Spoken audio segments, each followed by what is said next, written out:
Week 7, the last week of MindTap homework before we get to the midterm.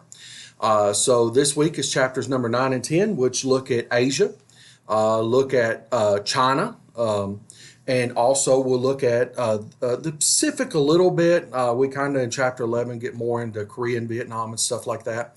But for the most part, these chapters look at the period from the early civilizations in these areas to primarily right before Europeans start to explore on a large scale, so to speak.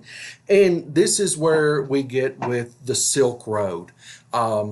Is I've tried to point out a few times in these videos, the present is definitely based on the past, and to understand how we get to, or how we are arrived at a certain point here today, we just a lot of times need to look back at the past. The Silk Road is a really, really good example.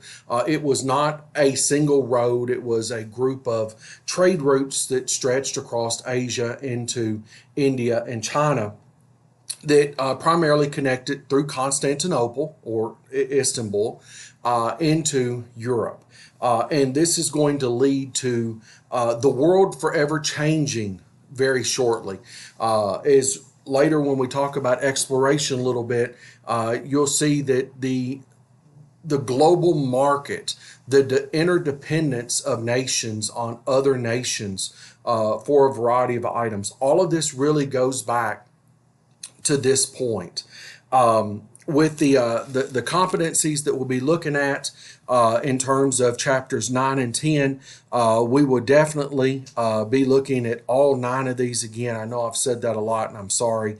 But we're going to look at number 6, compare and contrast responses to the world's people, to intercultural contacts, to the diffusion of ideas, inventions, and institutions. That's a really good one that it will come out in this chapter, along with the number 5, global processes and others.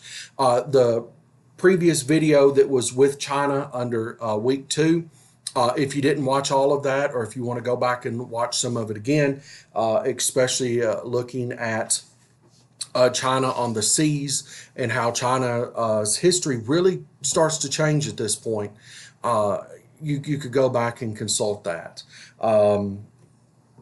Midterms coming up. There will be some information posted very soon about the midterm in next week's folder. Happy learning. And if you have any questions or anything, just please don't hesitate to email me and let me know.